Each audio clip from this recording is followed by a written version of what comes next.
क्या इस साल वाकई में पासिंग परसेंटेज अच्छा होगा क्लास 10th वालों के लिए भी, क्लास 12th वाले स्टूडेंट्स वालों के लिए? बहुत सारे मन में उनके डाउट चल रहे हैं, बहुत सारे मन में उनके कन्फ्यूजन चल रही है। क्या वाकई में इस बार पासिंग परसेंटेज हाई होने वाला है? क्या वाकई में हम अच्छे नंबर से पास होने वाले हैं? तो उन सारे बच्चों के लिए मैं एक चीज़ आज क्लियर करने वाला हूँ, एक चीज़ मैं लेके आया हूँ उनके लिए।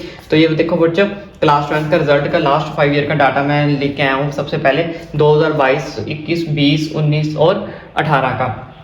तो जैसे कि आप देखो 2022 में हमारे पास, पहले चलो नीचे से शुरू करते हैं। 2018 में जो हमारी पासिंग परसेंटेज थी वो थी 83.01। 2019 में हमारी पासिंग परसेंटेज कितनी होगी? 83.4%। नेक्स्ट 2020 में हमारी कितनी होगी? 94.39%। 2021 में 99.37% और 2022 में 92.71।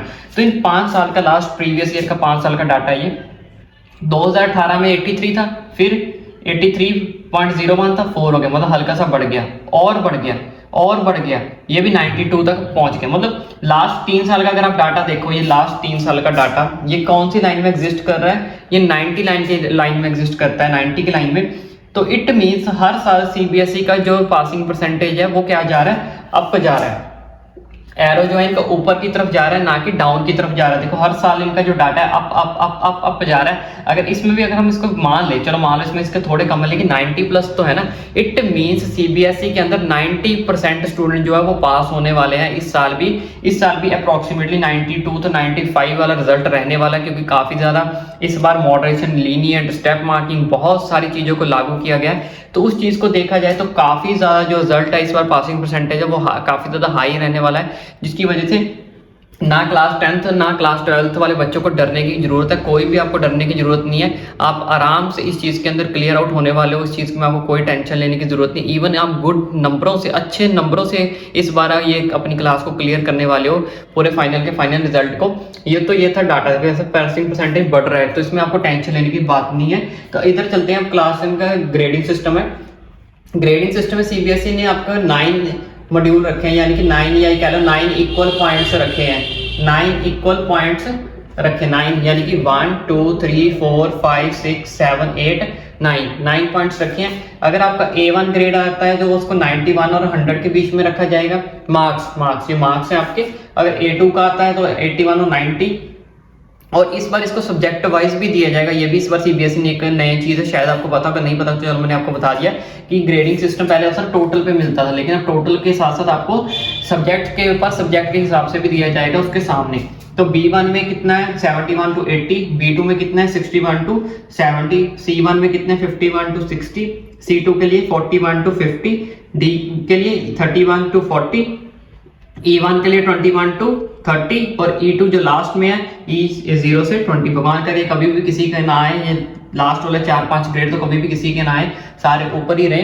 तो ये था आपका पासिंग परसेंटेज और ये था आपका ग्रेडिंग सिस्टम। अब मैं आपको बताने वाला कि मॉडरेशन पॉलिसी क्या होती है। इसके अंदर मॉडरेशन पॉलिसी की थोड़ी सी बात करते हैं और जो ग्रेस मार्क्स लगते हैं वो कैसे लगते हैं, उस चीज को मैं आज आपको इस वीडियो के अंदर बताने वाला हूं। तो अब हम बात करने वाले हैं मॉडरेशन पॉलिसी के बारे में कि मॉडरेशन पॉलिसी क्या होती है। बहुत सारे बच्चों को इसके बारे में नहीं पता है, बहुत सारे बच्चों को इसके अंदर कंफ्यूजन रहती है कि एक्चुअल मॉडरेशन पॉलिसी होता क्या है, इसमें होता क्या है एक्चुअली। इसमें मॉडरेशन पॉलिसी बच्चों तब लगती है अगर आपका फर्स्ट केस हो, यानी कि सेट डिफिकल्ट आया हो। सेट अगर आपका डिफिकल्ट आया हो तो उसमें आपकी जो है मॉडरेशन पॉलिसी लगती है। इस चीज के लिए सीबीएसई बकायदा जो हेड टीचर्स होते हैं उनकी मीटिंग करवाता है। उनको मीटिंग्स के अंदर बताना होता है, पूछता है कि कोई सेट डिफिकल्ट आया तो उसमें टीचर्स को बताना होता है कि ये वाले जो सेट डिफिकल्ट आए थे। तो उस चीज़ के ऊपर फिर बाद में सीबीएसई एक्शन लेता है, ग्रेस मार्क्स देते, एक्स्ट्रा नंबर देते, वो सब सीबीएसई का प्रोसीजर है। मतलब मॉडरेशन पॉलिसी लगती है कहाँ पे? फर्स्ट वहाँ पे लगती है जहाँ पे आपका कोई सेट डिफिकल्ट आया है। सेकंड वहाँ पे लगती है जहाँ पे आपका कोई क्वेश्चन एरर हो।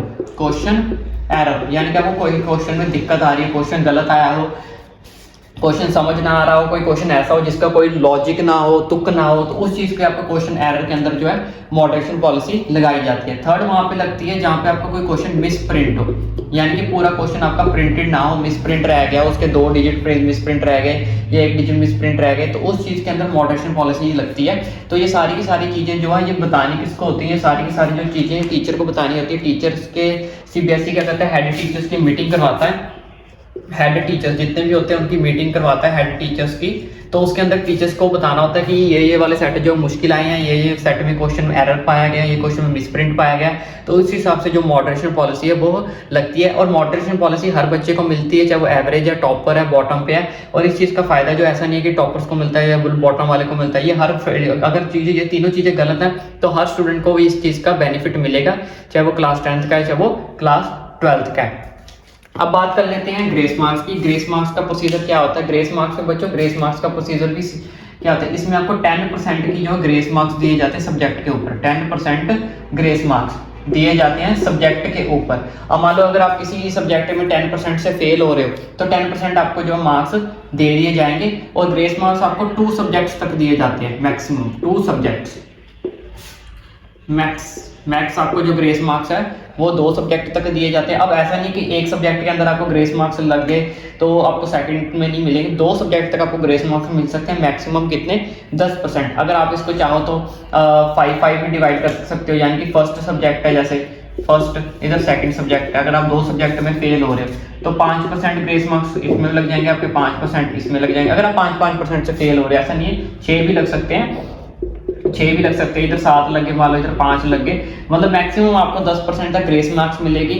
और मैक्सिमम मिलेंगे कितने? 2 सब्जेक्ट्स के अंदर। 2 सब्जेक्ट्स के अंदर आपको ग्रेस मार्क्स मिलना मुश्किल है। उसके बाद टीचर अपनी इच्छा से, अगर आप एक आधे नंबर से फेल हो रहे हो या 2 नंबर से फेल हो रहे हो, फिर टीचर अपनी तरफ से पूरा कर देंगे, 1-2 नंबर में इतना दिक्कत नहीं आती। हाँ, मैक्सिमम अगर आप ज़्यादा नंबर से फेल हो रहे हैं, जैसे 17 बन रहे हैं, 16 बन रहे हैं, तो उसके अंदर 18 बन रहे हैं, तो 10% तक मैक्सिमम आपको ग्रेस मार्क्स मिल जाती है। कई बार तो 12 तक पहुंचा देते हैं, लेकिन एवरेज मैक्सिमम आपको 10% ही मिलती है। लेकिन अगर हाँ एक आधे बच्चे का उन्हें लगे कि ये बच्चा ठीक है, चलो इसने काफ़ी अच्छा अटैम्प्ट वगैरह किया हो, अगर आपने पेपर अटैम्प्ट वगैरह किया तो इसको 11-12 भी कर देते हैं, इसमें कोई बड़ी बात नहीं है। तो ये था मॉडरेशन पॉलिसी और ये था ग्रेस मार्क्स। और रही बात अब रिजल्ट को लेकर मैं एक और अपडेट दे देता हूँ। रिजल्ट जो है इस बार मैक्सिमम चांसेस हैं कि 12th का ही पहले आएगा, 10th का अगले दिन आ सकता है, उसी दिन शाम को आ सकता है, लेकिन जहाँ तक मैक्सिमम चांसेस है इस साल भी 12th का ही पहले आएगा।